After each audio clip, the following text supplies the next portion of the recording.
रामायण में लक्ष्मण के शेषनाग के अवतार होने की कथा और उसका महत्व एक गहरे और विस्तृत विषय है। इस विषय को समझने के लिए हमें रामायण के पात्रों और उनके ब्रह्मांडीय संदर्भों को ठीक से समझना होगा। ये किंवदंती विभिन्न धर्मशास्त्रों, पुराणों और तात्विक मतों में पाई जाती है। इस विषय पर चर्चा करते समय हम शेषनाग, लक्ष्मण और राम के संबंधों को और उनके अद्भुत रहस्यों को भी समझेंगे। तो दोस्तों, अगर आप चैनल में नए हो तो चैनल को सब्सक्राइब करें और कहीं अच्छा लगेगा तो वीडियो को लाइक, कमेंट्स और शेयर जरूर करें। शेषनाग का महत्व। शेषनाग, जिसे अनंत नाग भी कहा जाता है, एक दिव्य सर्प है जो विष्णु भगवान के साथ रहता है। शेषनाग का उल्लेख मुख्य रूप से महाभारत और भागवतम पुराण में होता है, जहां उसे भगवान विष्णु के सहायक के रूप में देखा जाता है। शेषनाग का शरीर विशाल और अनंत होता है और उसे भगवान विष्णु के चरणों का समर्थन करने के लिए जाना जाता है। वह अपनी शैया के रूप में भगवान विष्णु के लिए सेवक के रूप में कार्य करता है और उनके श्रीचरणों का संरक्षण करता है। शेषनाग की अनेक सिरों और उसकी शक्ति का आभास विष्णु के अनंत और निराकार रूप से जुड़ा होता है।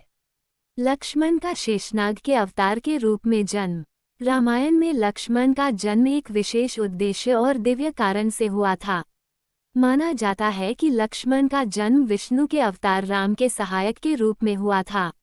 वे राम के प्रिय भाई थे और उनके साथ हर समय रहते हुए उन्होंने अनेक पराक्रम किए। किंतु कुछ धार्मिक ग्रंथों में ये भी वर्णित है कि लक्ष्मण शेषनाग के अवतार थे, जो भगवान विष्णु के सहायक के रूप में हमेशा उनके साथ रहते हैं। लक्ष्मण और शेषनाग का संबंध। यह मान्यता है कि लक्ष्मण और शेषनाग का अस्तित्व भगवान विष्णु के दो रूपों के रूप में हुआ। शेषनाग को भगवान विष्णु के शक्ति का प्रतीक माना जाता है और वह स्वयं भगवान विष्णु के साथ हर समय रहता है। शेषनाग के अनेक सिरों के माध्यम से भगवान विष्णु की अनंतता और अनादि शक्ति को प्रदर्शित किया जाता है। लक्ष्मण के शेषनाग के अवतार होने का मतलब यह है कि वो भगवान विष्णु के साथ एक गहरे और अमित संबंध में थे। वे न केवल राम के भाई थे, बल्कि उनका अस्तित्व और उद्देश्य एक दिव्य योजना का हिस्सा था, जिसमें लक्ष्मण का कार्य केवल एक सहायक का नहीं, बल्कि भगवान के कार्यों को पूरा करने और समाज में धर्म की स्थापना करने का था। लक्ष्मण का शेषनाग के रूप में कार्य। लक्ष्मण और राम का संबंध। लक्ष्मण का जन्म राम के साथ जुड़ा हुआ था और उनका कार्य राम के आदर्श और मार्ग पर चलने का था। जैसे शेषनाग भगवान विष्णु के चरणों का समर्थन करते हैं, वैसे ही लक्ष्मण ने अपने भाई राम के चरणों का समर्थन किया। वे राम के प्रत्येक कार्य में सहयोगी बने और उनके साथ हर विपत्ति का सामना किया। लक्ष्मण का जीवन भगवान विष्णु की शक्ति और भक्ति का प्रतीक था।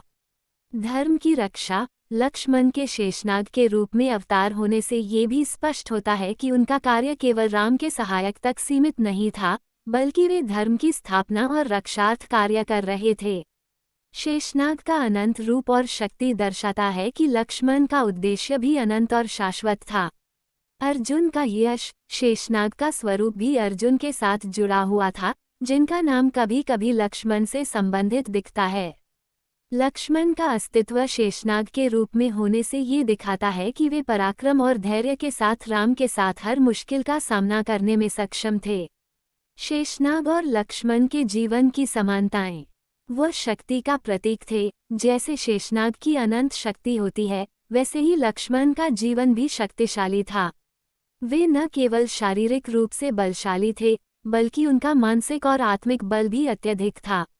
सहायक और सेवक का रूप। शेषनाग हमेशा भगवान विष्णु के साथ रहता है और उनका सहायक है। ठीक उसी तरह लक्ष्मण ने राम के साथ हर समय अपने भाई का साथ दिया। लक्ष्मण के जीवन का प्रत्येक कार्य राम की सहायता में था। धैर्य और तपस्या। लक्ष्मण का जीवन तप और धैर्य से भरा हुआ था, ठीक वैसे ही जैसे शेषनाग ने भगवान विष्णु की सेवा में तपस्या की थी। लक्ष्मण के लिए शेषनाग के अवतार में ये दर्शाया गया कि उनका जीवन भगवान के लिए पूरी तरह समर्पित था। लक्ष्मण का शेषनाग के रूप में अस्तित्व के तात्विक आयाम। तात्विक दृष्टि से देखा जाए तो लक्ष्मण का शेषनाग के अवतार में होना ये संकेत देता है कि रामायण के प्रत्येक पात्र का एक गहरा और ब्रह्मांडीय उद्देश्य था। लक्ष्मण का कार्य केवल राम के भाई के रूप में नहीं था, बल्कि वे एक आदर्श थे जो धर्म, भक्ति और त्याग का प्रतीक बने।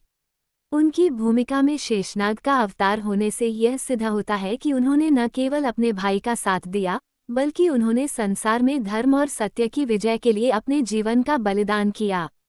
निष्कर्ष: लक्ष्मण का शेषनाग के अवतार में होना ये दर्शाता है कि वे भगवान विष्णु के अद्वितीय और अनंत रूप का हिस्सा थे। राम के साथ उनका संबंध केवल भौतिक नहीं, बल्कि एक दिव्य संबंध था। शेषनाग की तरह लक्ष्मण का जीवन भी एक निरंतर सेवा और भक्ति का प्रतीक था, जिसने धर्म की स्थापना में अपनी अहम भूमिका निभाई। रामायण के प्रत्येक पात्र के जीवन में गहरी तात्विक अर्थ छिपे हुए हैं, और लक्ष्मण का शेषनाग के अवतार में जन्म लेना एक अद्भुत और गूढ़ सत्य को उजागर करता है, जो रामायण की महानता को और भी प्रगाढ़ करता है।